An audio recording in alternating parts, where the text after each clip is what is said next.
Yo, what's up? Welcome po sa ating brand new vlog today. At kamusta po kayong lahat? And sana ay okay kayong lahat. And syempre shoutout sa mga kababayan natin na nasa abroad, sa mga iba't ibang sulok ng mundo na nagsusumikap. And gusto ko lang kayo i-update guys dito sa buhay ko ngayon dito sa Pilipinas. As you know, medyo naninibago pa rin, although mag-iisang taon na ako dito ngayon dito sa Pilipinas. I think magwa 1 year ako. O ngayon, 1 year ko ngayon dito sa Pilipinas. So, ayun, medyo nag-adjust pa rin ako, especially sa pagdadrive dito sa Pilipinas. Yung pinakamahirap na part is yung alam mo yung i-adjust mo yung sarili mo doon sa mga driver na hindi marunong magbigay ng daan. Napakahirap nun kasi sa Ireland is talagang bigayan ng daan. Yung patient na nagbibigay ng daan para makatawid yung tao sa pedestrian lane, particularly sa pedestrian lane.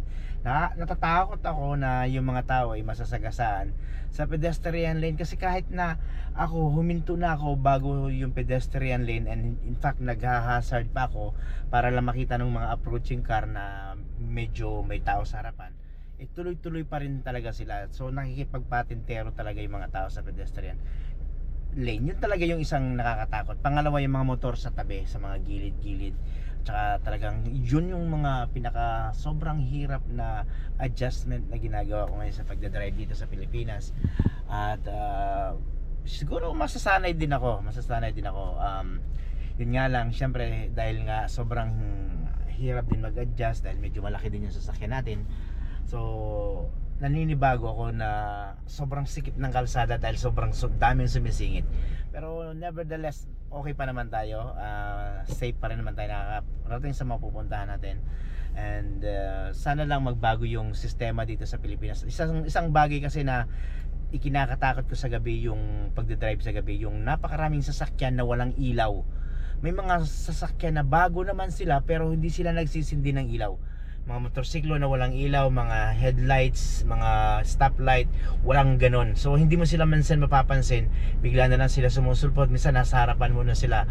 So ito yung mga dapat na binabantayan mo sa gabi, especially makapal yung natin, yung tint natin para hindi tayo na ng araw masyado.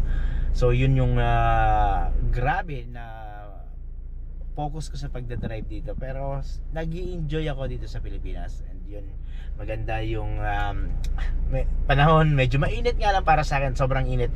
Minsan 2 aircon na nakasindi, mainit pa rin. First summer ko dito sa Pilipinas, so yun, kaya medyo talagang nahihirapan ako sa weather, pero okay pa naman. Na-adjust ko pa rin naman yung sarili ko doon sa panahon.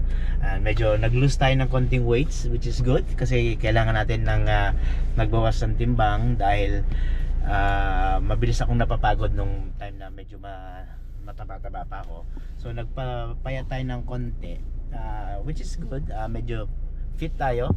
And yun lang ang mga ginagawa ko ngayon dito sa Pilipinas. So syempre, araw-araw busy sa cafe, yan, namimili, yung nagre-resupplies ng mga gamit. So syempre, focus muna tayo sa business, hands-on kami sa business.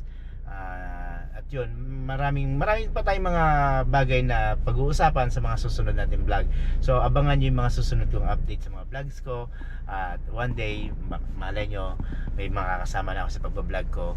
And yun ang abangan nyo. So syempre, for now guys, kung kayo ay bago lang dito sa aking YouTube channel, huwag nyo kakalimutan mag-subscribe. Hit nyo na rin yung notification bell para lagi kayong updated. And help me na mag-improve yung aking channel at makuha ko yung algorithm na gusto ko.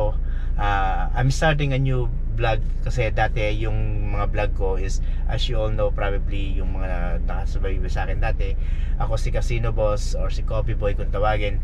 So yun yung vlog ko dati, is more on online casino gaming. So ngayon medyo gusto ko yung medyo wholesome, mga travel vlog, yung mga ginagawa ko ngayon kung saan kami nakakarating, binablog ko siya. So yun yung mga ginagawa ko ngayon. And of course, pag wala akong content, ito yung nag-update ako kung ano nangyayari sa buhay ko dito sa Pilipinas.